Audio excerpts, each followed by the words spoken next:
Tapos binigay ako, hindi ko naman po in-expect na yun po yung purpose ko, yung sitwasyon ko.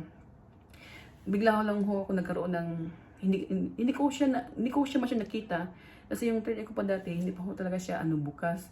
Tapos biglang nagkaroon po ako ng live-in partner na spiritual na hindi ko po nakikita, pero nararamdaman kong may kasama po ako kasi may nakikita po ako na shadow po na white po siya. Tapos hindi ko po kung sinong mukha, pero lagi ko siya kasama everyday po.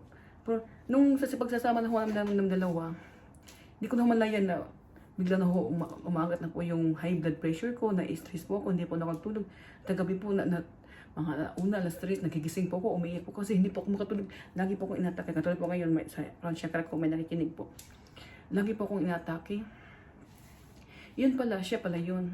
Tapos, yung shinare niya ako sa mga magulang niya, sa mga kaibigan niya, hindi ako nagustuhan. Kumbaga, hindi lang nagustuhan na ibang lahi ako, tapos may edad pa ako sa kanya.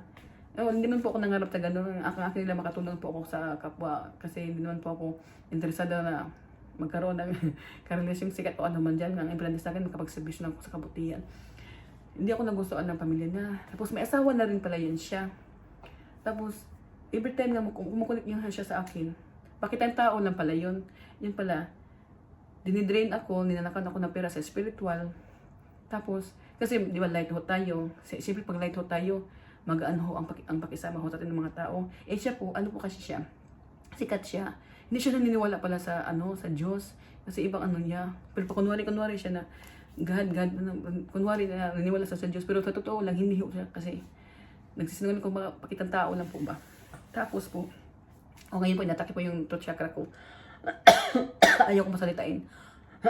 Natake po yung throat chakra ko. Pero tuloy ho tayo. Tapos, hindi ko malayan na itim pala yun siya. Ako lang naman kasi ignorante po ako kasi first time ho ako maka-experience ng ganyan. Hindi ko pa in-expect na makaranas ako ng ganyan. May cooling pala ako na ganyan. Hindi, nung una pa lang, ini-enjoy ko lang. Kasi, tawag ito?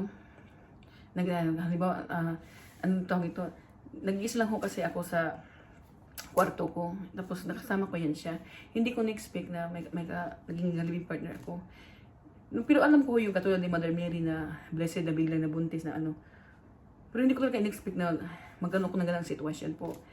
Nung una ko po na-meet yan, talagang labab ang ganun po. Labab ang ganun. Hindi po ako naniwala na may Pero mararamdaman talaga na may naging sa'yo, yung sexual intercourse. Nagtaka ko, wala mo ko nakikita. Pero naramdaman ko na merong gumagapang sa akin. Pero hinayaan ko lang kasi masyado po akong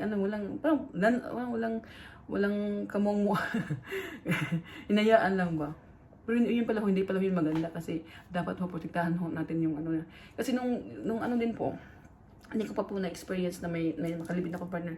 Gabi-gabi po akong may dreams. Tapos pagising ko po, bigla na lang maramdaman ko na basa yung panty ko. Alam mo, ganun po. Po tayo PG po tayo ngayon kasi po, may pagkamasilan po yung usapan ho natin. Yung may mga bata na nanonood dyan, you're not allowed. Pero sa mga magulang na may mga anak na may mga kuling, i-guide nyo kasi pwede rin ho mapahamak yung mga bata kahit ganyan pong sitwasyon. Kaya, alam naman ho, kahit normal na tao lang, pwede ho yun maabuso ang mga bata. Kaya sa may mga anak dyan na may kuling, gabayan nyo ho, obserbahan nyo mga anak nyo, huwag nyo pababayaan. Kasi kahit hindi ho natin kikita, pwede ho sila mapahamak. Kaya, kayo, concentrate na kayo sa ng mga anak niyo, huwag nyo kalimutan. Ngayon po, ramdam ko po ngayon, Andre, ang bigat po, parang may sa likod ko. Sakay. Tapos, ang bigat. Yung dito po ako sumakit bigla. Tapos, yung ulo ko po. Tapos, continue po tayo sa story po. Yung sinukay po ako ng ng mga kaibigan niya. Nung time na sinukay ko sa kanya kasi hindi po wala maganda yung sitwasyon niya. Nung kunik ako sa kanya, bigla ho siyang gumanda yung pamumuhay. Pero maganda ho pamumuhay na niya. Pero lang hindi ho masyadong kasi kahit sikat kahit na-experience niya ho niya maging singer hindi man ho lagi laging na maging sikat ka o maraming trabaho sa'yo, di ba? Nung nakakunik lang niya sa akin, ang ganda ho ng pamumuhay niya. Dahil sa Kasi ano kami, dapat combine kami, magtulong-tulong ba. Eh ako lang po yung tulong-tulong sa kanya. Hindi man lang ho siya nag-give sa akin. Kaya ako yung nahihirapan, sa pamumuhay. Imbis mag-ano ho yung takbo ng pera ko, naging ano tuloy, nahirapan tuloy ako. Tapos drain na drain po ako kasi lahat po ng pamilya niya at saka yung mga kaibigan niya. Kasi binibigyan niya, doon siya kumbaga kinakain niya yung maganda kong enerhiya, maganda kong light. Tapos doon ho siya nag-ibibigay sa mga ano niya, yung mga kamag-anak niya, mga friends niya na hinuhututan lang ho din siya. Tapos ako ho yung kawawa kasi ako ho yung nadidrain, ako ho yung nadadry po sa pera, sa mga ganyan po. Basta nauubos po yung enerhiya ko po, tsaka yung lakas ko. Tapos yung light ko, gusto niya ako i-dim. Wala ho talaga siyang pakiramdam. Sarili lang ho talaga iniisip. Selfish po siya, ganun. Tapos, at saka piling ano pa po. Ay, ano pa mang gwapo siya, bata siya, pero alam mo yung attention seeker na nagipagkumpindi siya. Tapos, nung magkaroon po ako ng kasi bigla ho siya nawala eh. Tapos, ako continue lang po ako sa journey ko. May nakakonect din po ako na ibang mga tinutulungan ko rin po. Tapos, inaano niya, binablock niya, ayaw niya pa-connect sa akin kasi gusto niya siya lang makikinabang sa akin. Tapos, dinidrin, tingnan mo ngayon, yung siklo chakra ko, inaatake na naman po ng manyak na po. Manyak ho, yun to, manyak. Ano po to? Pwede ho lalaki, pwede ho babae. Iwan ko lang kung pati ba hayop, ginaganon niya. Ano to, bastos, so talaga bastos, walang mudo. Masyado hong napakaitim. Tsaka hindi, kahit nahuhuli na ho siya